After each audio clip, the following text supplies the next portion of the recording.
ஆண்டவராகிய இயேசு கிறிஸ்துவின் நாமத்தில் உங்களை வாழ்த்துகிறேன். யோவேல் 2ஆம் அதிகாரம் 21ஆம் வசனத்திலே, தேசமே பயப்படாதே, மகிழ்ந்து களி கூறு. இந்த சியோனை பார்த்து ஆண்டவர் சொல்றார்.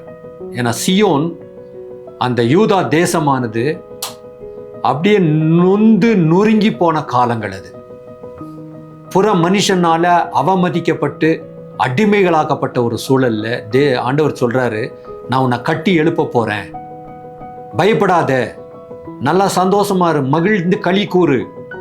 உன்னை நசுக்கின எதிராளிகளை நான் நசுக்க போறேன், நான் அவர்களை துரத்தி அடிக்க போறேன்னு சொல்றார்.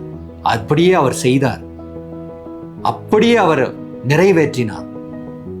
இன்றைக்கு கூட நம்முடைய வாழ்க்கையில பயப்படாதே, மகிழ்ந்து களி கூறு அப்படின்ற ஒரு வசனத்தை நம்மை நோக்கி பார்த்து சொல்றார். ஆகவே நாம் மகிழ்ந்து களி கூறலாம். அநேக வேளைகளில நாம் மகிழ்ச்சியா இருக்கிறது கஷ்டமா தான் இருக்கும். ஆனால் தேவன் நமக்கு ஒரு புதிய கிருபையை தரப்போறார்.